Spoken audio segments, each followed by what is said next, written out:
자, 소형 타워 크레인으로 인한 사고 끊이질 않고 있습니다. 정작 건설 현장에서는 지금도 규정을 어긴 채 계속 운영 중입니다.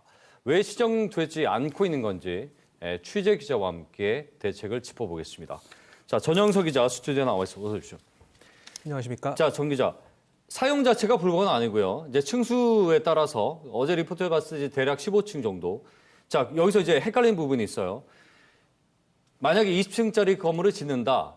그러면 15층, 10층 이하, 5층을 짓고 있는데 이 소형 타워 크레인이 쓰인다면, 그러니까 10층 이하에서만 쓴다면 이것도 불법이 되는 겁니까? 어떻게 됩니까? 네, 그것도 마찬가지로 불법입니다. 지금은 1층, 2층만 쌓여 있는 그런 공사 현장이라고 하더라도 예. 소형 타워 크레인으로 15층짜리 건물을 15층 이상의 건물을 네네. 짓는다면 무조건 불법입니다. 그리고 정부가 2020년 7월에 관련 규정을 강화했거든요. 예. 그 다음에 등록된 소형 타워 크레인은 무조건 10층까지만 지을 수 있게 되어 있습니다. 하지만 그 외에는 예외는 없습니다. 예. 무조건 대형 타워 크레인을 네. 써야 하게 되어 있습니다. 그렇군요. 그러니까 층수 10층, 지금 2020년 이후죠.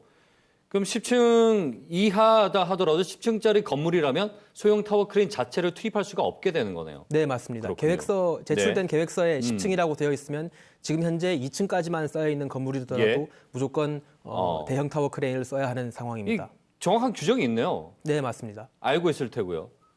근데 왜 안 지켜지는 걸까요? 네, 첫 번째는 법 해석의 꼼수, 두 번째는 규정의 미비함 때문입니다. 예.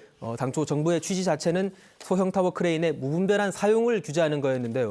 하지만 정부가 입법 취지와는 달리 최근 애매하게 한 발 물러서는 태도를 보이고 있습니다. 예. 일반 대형 타워 크레인 면허가 있으면 건물 높이가 10층, 15층을 넘더라도 소형 네. 타워 크레인 설치를 살짝 눈 감아주는 그런 분위기입니다. 예. 업계 항의 그리고 업주들 항의가 빗발치니까 법 해석이 바뀐 셈이다. 그렇게 말씀을 드릴 수 있을 것 같습니다. 예. 건설업체가 좁고 빽빽한 상업지 땅에 20층씩 고층 건물을 올려야 하는데 땅과 진입로가 좁아 대형 크레인 설치가 어렵다는 그런 업계 하소연도 많았거든요. 예. 도심 난개발이 심한 부산은 그 문제가 더 그럴 수밖에 없겠죠.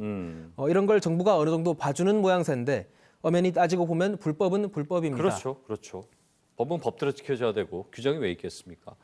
근데 이제 소형 크레인을 쓰는 이유는 가성비죠, 소위. 네, 맞습니다. 그 가격 대비 성능이 좋다는 건데 대형 크레인은 사람이 계속 있어야 되는 것이고 소형 크레인은 앞서 봤다시피 리모컨으로 그냥 조작을 하는 거죠. 네, 맞습니다. 예.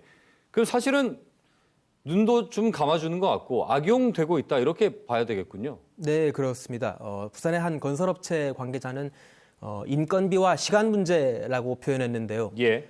일반 대형 크레인은 크레인 높은 곳에 달린 조종석에 전담 조종사를 하루 종일 투입해야 하는데 예. 조종사가 공휴일에 쉬면 공사 현장도 당연히 돌아가지 않겠죠. 그렇군요. 반대로 소형 타워 크레인은 조종석이 따로 없으니까 건설 현장에 자격증을 가진 사람을 여러 명 뒀다가 다른 일을 하다가도 크레인 조종이 필요하면 그때그때 투입하면 되는 겁니다. 예. 주말이나 야간 공사가 필요할 때 공사 기간과 비용이 줄어든다고 업주들은 주장을 하고 있습니다. 대형 크레인을 조종하는 조종사가 소형 크레인 자격증보다는 당연히 따기가 쉽지도 않을 테고 적겠군요. 네, 맞습니다. 그렇군요.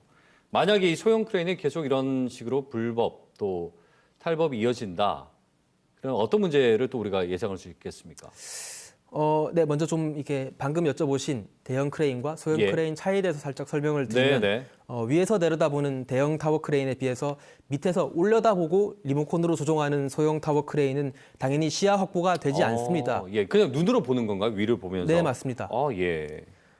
따로 카메라가 달려 있거나 그렇지도 않고요. 그렇군요. 그냥 일반 게임용 컨트롤러처럼 생긴 걸 들고 이렇게 조종을 합니다. 네. 그러니까 당연히 훨씬 위험할 수밖에 없습니다. 그러네요. 또 다른 문제는 면허인데요.